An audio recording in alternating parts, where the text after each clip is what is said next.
नमस्कार साथियों, गुरुजी ज्ञान क्लासेस फॉर यू में आप सभी का स्वागत है। साथियों, जैसा कि आप सब जानते हैं, हमने 1000 प्रश्नों की सीरीज़ को लेकर के जो चर्चाएं चल रही हैं, आज 7वां सीरीज है और अभी तक हमने 300 क्वेश्चन जान लिए हैं, पढ़ लिए हैं। साथियों, इससे आगे वाली जो सीरीज है हम उसमें क्वेश्चनों के क्रम पे नहीं जाएंगे, क्योंकि साथियों इसके अंतर्गत बहुत सारे ऐसे क्वेश्चन हैं जो 2-2 3-3 बार टाइप किए हुए हैं। तो हम केवल उन्हीं क्वेश्चन को पढ़ेंगे आज जो हमने अभी तक नहीं पढ़े हैं। तो साथियों, वीडियो को आपको बिल्कुल स्किप नहीं करना है, भले आप स्पीड बढ़ा सकते हैं वीडियो की, लेकिन सारे क्वेश्चन आपको पढ़ने हैं। और यदि कहीं पर किसी क्वेश्चन में डाउट होता है तो कमेंट कर सकते हैं। वैसे पूरी कोशिश है कि क्वेश्चन का आंसर बिल्कुल सटीकता के साथ आप लोगों को मैं प्रस्तुत कर रहा हूं। तो शुरुआत करते हैं। बालक प्रसंग बोध परीक्षण 3 वर्ष से लेकर 10 वर्ष की आयु के बालकों के लिए बनाया गया है। इस परीक्षण में जो कार्ड प्रतिस्थापित किए गए हैं, ऑप्शन देखेंगे आप 4, तो इनमें से सटीक ऑप्शन क्या होगा? तो साथियों, यहाँ पे क्या हो रखा है कि लोगों के स्थान पर यहाँ पे जानवरों को रखा गया है बालक प्रसंग बोध परीक्षण में, और यह 3 वर्ष से 10 वर्ष की आयु के बालकों के लिए बनाया गया साथियों, केवल बालकों के लिए। अगला क्वेश्चन देखें कि बच्चे के विकास के सिद्धांतों को समझना शिक्षक की सहायता करता है। देखिए साथियों, यदि बच्चों का हमें विकास करना है और विकास के सिद्धांतों को शिक्षक को समझना है तो उससे क्या फ़ायदे होंगे?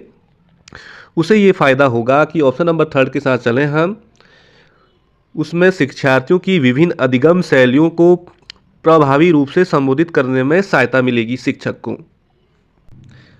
अगला क्वेश्चन है साथियों, निम्नलिखित में कौन सा रचनात्मक आकलन के लिए उपकरण नहीं है कह रहा है? तो मौखिक प्रश्न है, प्रश्नोत्तरी का खेल है, दत्त कार्य है, जो सत्र परीक्षा होती साल में। ये ऑप्शन नंबर बी राइट है, इससे रचनात्मक आकलन ज़्यादा ढंग से नहीं होता। तो ऑप्शन बी राइट हो जाएगा। अगला क्वेश्चन है साथियों, ये बहुत बार पूछा जाता है कि आनुवांशिकता को ... सामाजिक संरचना माना जाता है।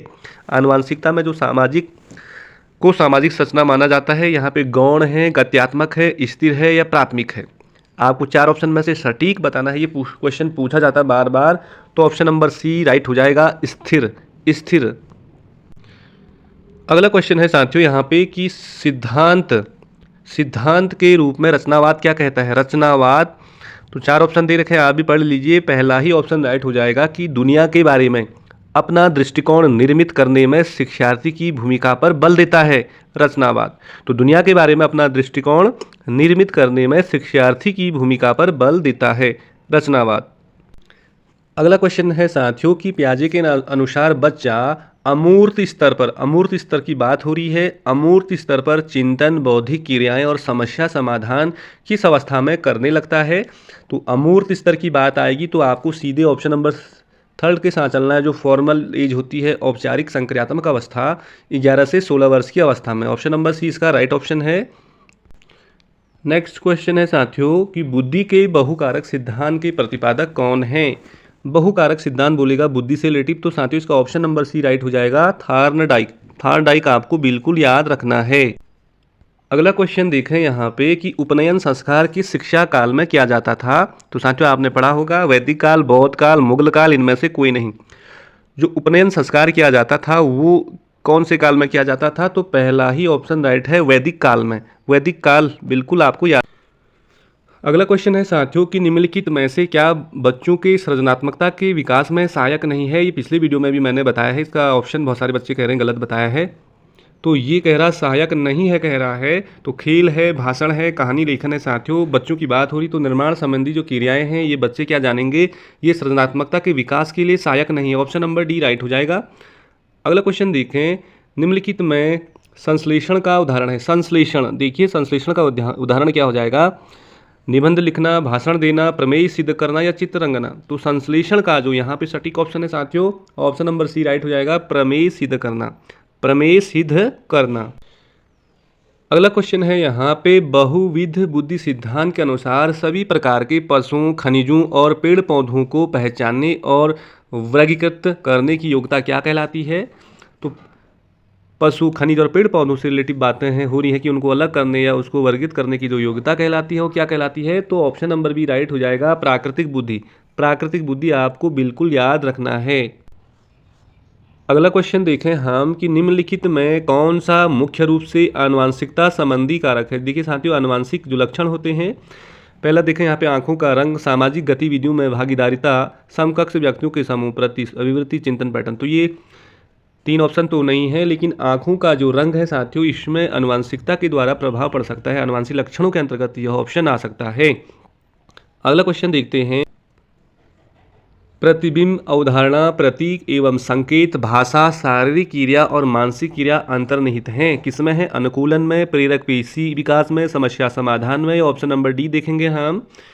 तो ऑप्शन नंबर डी क्या बता रहा है? विचारात्मक प्रक्रिया ही इसका राइट ऑप्शन हो जाएगा, विचारात्मक प्रक्रिया। तो अगला क्वेश्चन है साथियों यहाँ पे कि समाज नीति तकनीकी का प्रयोग किया जाता है। पहला है आर्थिक स्तर की जांच में, समाज के सर्वेक्षण में, सामाजिकरण की जांच में, उपरोक्त सभी में। देखिए समाज मिति जो तकनीकी है इसका प्रयोग किसके लिए किया जाता है? तो ऑप्शन आपको सटीक ढूंढना है साथियों। यहाँ पे ऑप्शन नंबर डी उपरोक्त सभी नहीं करेंगे, बल्कि सटीक ऑप्शन ढूंढना है आपको। तो समाज मिति तकनीकी का प्रयोग किया जाता है सामाजिकरण की जांच में, सामाजिकरण की जांच में। Option number C right option. यहाँ पर अगला क्वेश्चन है कि निम्न में कौन सृजनात्मकता से संबंधित नहीं है? कह रहा साथियों सृजनात्मकता। तो मौलिकता तो है, प्रवाह भी है, उपयोगिता भी है, लेकिन मितव्ययता, ऑप्शन नंबर सी मितव्ययता, ये सृजनात्मकता से संबंधित नहीं है। अगला क्वेश्चन है साथियों कि नवीन जानकारी को शामिल करने के लिए भारत के वर्तमान स्कीमा या अवधारणा में बदलाव की प्रक्रिया क्या कहलाती है? तो क्वेश्चन को आपको ढंग से पढ़ना है। पहला है अनुकूलन, आत्मसातकरण, समायोजन या अहं केंद्रितता। तो नवीन जानकारियों को शामिल करने के लिए भारत के वर्तमान अवधारणा में बदलाव की प्रक्रिया क्या कहलाती है? तो ऑप्शन नंबर बी राइट हो जाएगा, आत्मसातकरण। आत्मसातकरण option number B right option. अगला क्वेश्चन देखें साथियों कि विशिष्ट बालकों के अंतर्गत निम्न में से कौन सा बालक आता है? जो विशिष्ट बालक होते हैं, पहला है पिछड़ा बालक, दूसरा है प्रतिभाशाली बालक, तीसरा है मंदबुद्धि बालक। साथियों क्वेश्चन को आपको ढंग से पढ़ना है। तो जो विशिष्ट बालक होते हैं उनके अंतर्गत कौन से बालक आते हैं? तो यहाँ पे सारे बालक विशिष्ट बालकों के अंतर्गत आते हैं। तो ऑप्शन नंबर डी राइट हो जाएगा, ये सभी। ऑप्शन नंबर डी ऑप्शन आपका राइट है। बढ़ते अगले क्वेश्चन पे। अगला क्वेश्चन है डिसलेक्सिया। डिसलेक्सिया किससे संबंधित है? पहला ऑप्शन है मानसिक विकार, गणितीय विकार, पठन विकार या व्यवहार संबंधी विकार। तो साथियों डिसलेक्सिया क्या है कि बच्चों को पढ़ने में दिक्कत होती है।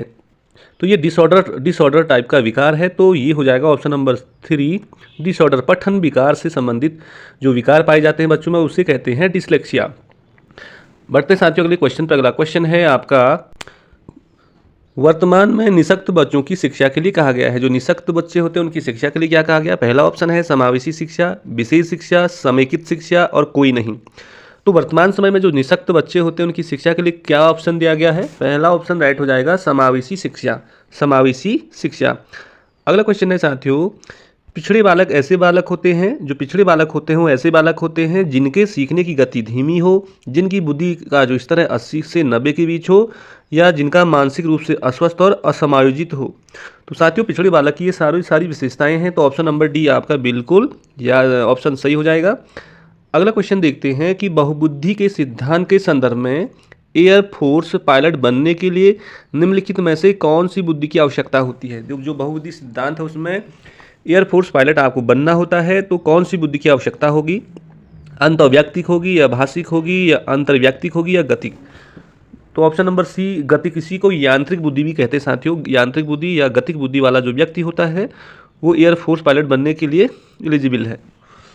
अगला क्वेश्चन चलते हैं। बुद्धि की स्पीयरमैन परिभाषा के कारक जी हैं। तो क्या है? बुद्धि जो स्पीयरमैन है इन्होंने बुद्धि को जी और एस फैक्टर में बांटा। तो इसमें जी क्या है? इसमें ऑप्शन नंबर सी हो जाएगा, सामान्य बुद्धि, सामान्य बुद्धि। अगला क्वेश्चन देखें साथियों यहाँ पे कि साइजोइड वर्ग में किस प्रकार के बालक आते हैं? मोटे आते हैं, स्वस्थ और लंबे शरीर वाले, या प्रतिभाशाली व प्रखर बुद्धि वाले बालक आते हैं, या दुबले पतले लंबे शरीर वाले आते हैं, या प्रतिभाशाली बालक आते हैं? साथियों जो साइजोइड्स जो वर्ग होता है इसमें किस प्रकार के बालक आते हैं? आपको ऑप्शन 4 ऑप्शन आपके सामने है, आप भी आंसर दीजिए। आपका सटीक ऑप्शन होगा, इंतजार करते हैं हम। तो इसका जो राइट ऑप्शन है साथियों ऑप्शन नंबर डी हो जाएगा। जो प्रतिभाशाली जो बालक होते हैं ये साइजोइड वर्ग के अंतर्गत आते हैं। प्रतिभाशाली बालक आपको याद रखना है साइजोइड वर्ग से लेकर। अगला क्वेश्चन है साथियों कि निम्नलिखित में कौन व्यक्तित्व की प्रक्षेपी परीक्षण विधि नहीं है?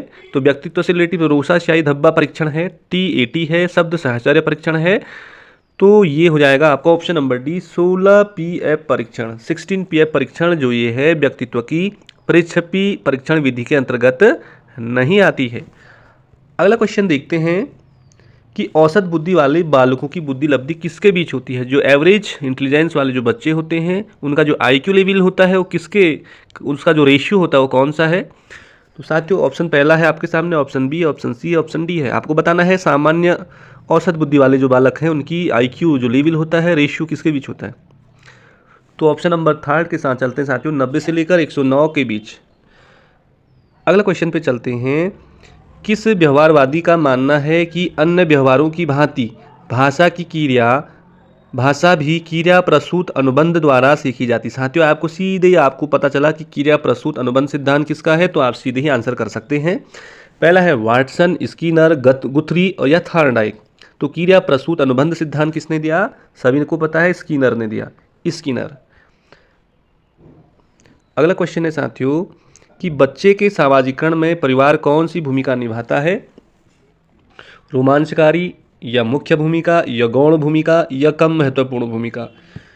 बच्चे के सामाजिकरण में परिवार की भूमिका क्या होती है साथियों। पहला ऑप्शन है रोमांचकारी, ऑप्शन बी है मुख्य भूमिका, ऑप्शन सी है गौण भूमिका, ऑप्शन डी है कम महत्वपूर्ण।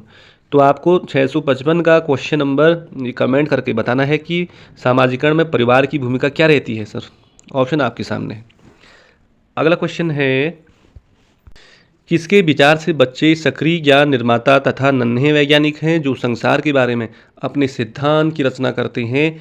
किसके विचार हैं ये, पावलोव के हैं, युंग के हैं, पियाजे के हैं, स्किनर के हैं। ये कहते हैं कि बच्चे सक्रिय ज्ञान निर्माता तथा नन्हे वैज्ञानिक हैं जो संसार के बारे में अपने सिद्धांत की रचना करते हैं। तो किसने बताया होगा साथियों, तो ऑप्शन नंबर सी पियाजे के साथ चलते हैं। पियाजे इसका बिल्कुल राइट ऑप्शन हो जाएगा। अगला क्वेश्चन है साथियों विकास के मनोसामाजिक, यहाँ पे क्वेश्चन को मनोविश्लेषणात्मक नहीं है साथियों, यह है मनोसामाजिक सिद्धांत का प्रतिपादन किसने किया। पहला ऑप्शन है एरिक्सन ने किया, या फ्राइड ने किया, या कोहलर ने किया, या वाटसन ने किया। साथियों इसमें जल्दीबाजी नहीं करनी है, मनोसामाजिक आ गया तो आप सीधे ऑप्शन नंबर बी फ्राइड कर दोगे, बल्कि ये मनोसामाजिक सिद्धांत है ना कि मनोविश्लेषणात्मक सिद्धांत। मनोविश्लेषणात्मक सिद्धांत ये तो फ्राइड से रिलेटिव है, लेकिन मनोसामाजिक सिद्धांत के प्रतिपादन किसने किया होगा। पहला ऑप्शन इसका ऑप्शन आपको बताना है, तो इसका सटीक ऑप्शन है पहला ही इरिक्सन ने बताया कि मनोसामाजिक सिद्धांत। तो साथियों ये थी आज 7वीं सीरीज हो गई है। आज हमने क्वेश्चनों का क्रम नहीं देखा क्योंकि जो थोड़ी कठिन थे और ठीक ठाक क्वेश्चन थे, हमने उन्हीं क्वेश्चनों पे चर्चा करी। और इसी तरह के क्वेश्चन पाने के लिए अगली वीडियो देखने के लिए नोटिफिकेशन ऑन करें, चैनल से जुड़िए और मनोबल बढ़ाने के लिए एक कमेंट नहीं भी करते हैं तो एक लाइक जरूर करें। धन्यवाद, नमस्कार।